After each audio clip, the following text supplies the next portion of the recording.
반갑습니다. 제가 오늘 여기에 오니까요, 아까 눈물이 났어요. 저희 어머니가 이북에서 내려오셔갖고 전쟁 때 평양에서 내려와갖고 미국 시카고에 가서 우리 형제들이 다 살고 있어요. 그래서 미국에 이제 시민권자로 2년 전에 102살에 돌아가셨어요. 근데 여기 와서 보니까 어머니 생각나는 거예요. 그래서 너무 감사하고 이제 목사님께서 이제 저를 불러줬는데 저가 이제 파주에서 25년 된 교회 담임 목사를 하고 있어요. 예. 근데 이제 남편 목사님이 10년 하시다가 돌아가셨어요. 갑자기. 그런데 이제 이렇게 농어촌 교회들은 헌금이 안 들어오잖아요. 그러니까 우리 교회가 제가 목사 안수 받은 지가 20년 됐어요. 근데 그때는 여자 목사들 가물에 콩날 때죠. 근데 저희가 친정이 3대째. 어머니의 할아버지가 평양에서 장로님을 하셨어요. 그리고 전쟁 때 내려와가고 제가 3대째예요. 그렇게 되다 보니까 이제 지금은 형제들이 목사가 7명. 네, 선교사, 뭐 거진당 목사 아니면 선교사로 그렇게 신남매 중에 제가 7번째예요. 네. 근데 이제 하나님께서 제가 제일 부족해요. 왜냐면 옛날에 우리 어머니도 보시면 6명, 7명, 8명, 10명 이랬잖아요. 아멘. 그랬는데 중간치기에 제가 7번째니까 그리고 위는 다 잘났고 또 밑에는 귀여워서 뭐 이게 신경 쓰고 중간은 그냥 크는 거예요. 그냥 이제 가운데 위아래로 다 치워서. 근데 이제 하나님께서 3대째 되니까 제가 목사를 제일 첫 번에 받았어요. 여성 목사인데도. 그래서 이제 오늘 우리 목사님이 실천신학대학원 저가 1기 대선배죠. 그리고 백석도 신대원도 14기니까 제가 백석 여교육자를 가나 뭐 실천신학대학원을 가나 다 왕원이에요. 그래서 이렇게 돈을 풀어야 돼요. 나이 많은 사람들은 어디 가서 돈을 풀어야 대접을 받아요. 그죠? 그러니까 기도 많이 해서 하나님한테 돈 달라고 했어요. 그리고 어디 가도 돈 쓰는 할머니. 그래야지 좋아해요. 존경받고. 예. 오늘은 우리 이제 목사님께서 이렇게 이제 제가 올해 75세입니다. 예, 그런데 우리 어머니가 102살에 돌아갔으니까 적어도 90까지 살겠죠? 예, 그리고 이제 형제들도 다 물도 있고 또 막내는 캄보디아에 의사 간호원으로 부부가 갔어요. 2년 전에. 그래서 저는 이 고국에 아무도 없어요. 저 혼자예요. 그러니까 이제 부르면 어디든지 가는 거예요. 전국으로. 그래서 이제 파주에서 25년 된 교회니까 하나님 이제 전국으로 이제 불러주시는 거예요. 그래서 생각도 안 했어요. 목사 되는 거. 이제 제가 사모님으로 있다가 여자 목사가 된 거잖아요. 근데 사모 전에도 집사로 있을 때 끝내주게 일을 했어요. 이북 사람 기질이 뭐 하나 시키면 누가 보든 안 보든 그 일 끝까지 하는 사람이 이북 사람들이잖아요. 그러다 보니까 그렇지. 생각도 못했는데 여자 목사까지 된 거예요. 그리고 오늘은 제가 이렇게 마이크 잡을 게 아니라 제가 유초동부 전도사 출신이에요. 그래서 시각 재료를 갖고 저는 설교를 해요. 예, 어서 오세요.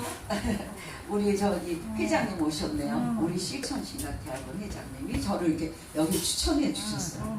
그러면 오늘은 제목이 이거 이렇게 돌리면 강도사님 조금 돌리시면 제목이 생명의 떡이신 예수님에 대해서 말씀하셨어요.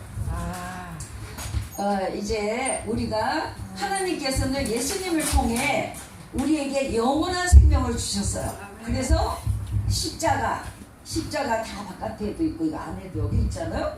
십자가는 예수님을 상징하는 거예요. 네. 그렇죠. 그래서 이제 오늘은 생명의 떡이신 예수님을 시청과 교제를 갖고 제가 설명하겠어요. 이제 아까 목사님 읽으셨죠. 마가복음 6장 30절에서 44절 내용이 제가 스토리텔링으로 하는 거예요. 이제 예수님께서 제자들을 데리고 배를 타시고 광야로 가셨어요. 그럴 때 많은 무리들이 따랐어요. 왜? 예수님은 그전에도 뭐 기적과 능력을 베푸시니까 다 예수님을 따랐어요. 그래가지고 이 그림은 이제 어떤 여인이 울고 있었어요. 이제 하루 종일 좋은 말씀을 주시고 저녁이 가까웠어요. 그러니까 예, 여러분을 정말 배고픈 적이 있었나요? 우리가 금식을 일부러 할 때도 있지만 정말 먹을 것이 없어서 배고픈 거, 우리 6.25를 겪었기 때문에 저도 6.25 전쟁 때 2살이었어요.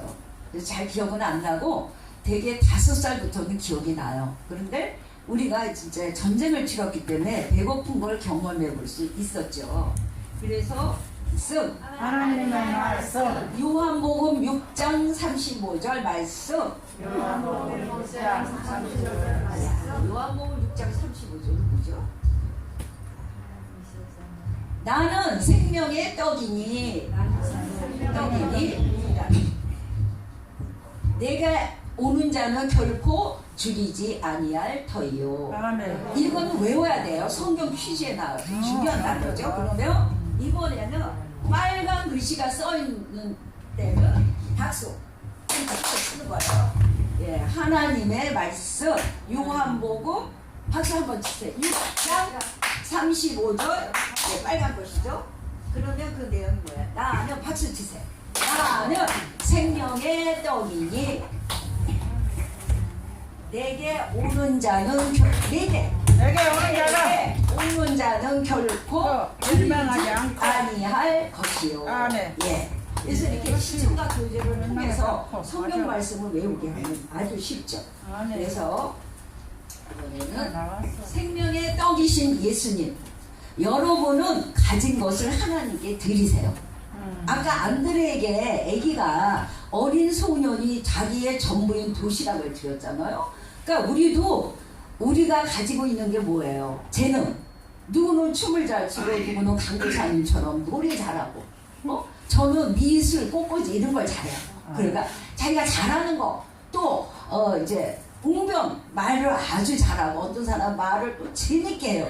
이야기 할머니들 나오잖아요 요즘에. 아멘. 그렇게 자기가 가지고 있는 거 뭐 재물이라든지 재능. 또 하여튼 여러 가지가 있죠. 돈 있는 사람 또 건강한 사람 뭐 여러 가지 자기가 가지고 있는 걸 갖고 하나님께 드려야 돼요. 예. 또 그러면 이제 우리가 세계로 나가야 돼요. 지금 21세기는 아까 강도사님 말씀처럼 여성의 시대고 또 우리가 5대양 6대주를 다 정복하고 지배하고 다스려야 돼요. 그럼 오늘은 호주에 대한 얘기를 한번 하고 마무리하겠어요. 호주는 전 세계에서 제일 큰 섬이에요. 아멘. 우리나라의 몇 배가 되는 77배. 호주는 깨끗해. 우리 호주 다 가야 돼요. 근데 인구는 우리나라 반밖에 안 돼. 2,600만 밖에 안 돼. 깨끗한 땅은 77배인데 인간은 사는 게 우리 대한민국 남북을 합친 거예요. 반밖에 안 돼. 2,600만. 그러니까 땅이 엄청 많은 거죠. 그러니까 우리 이민도 가고 놀러도 가고 막 다니러 가야 돼요. 선교도 가고. 아멘. 예, 그런데 여기 이정환과 김연선 선교사님이 2008년도에 파송돼서 나갔어요. 이 부부가. 그래서 이 호주는 국기가 영국 국기 비슷하게 이 십자가 이렇게 있고 별 있고 이래요. 그런데 이제 호주는 쓰는 단어가 뭐냐면 영어를 써요. 그러면 예를 들어서 월요일 그러면 먼데이잖아요. 그거를 오자 발음 안 하고 A자로 발음해요. 모음을. 그래서 만다이 이렇게 발음해요. 똑같이 영어를 쓰되 영국식 영어하고 조금 틀리게 되는 거예요. 예. 그래서 이제 제가 매주 오면서 하나씩 이 시리즈를 딱 써주고 호주도 갈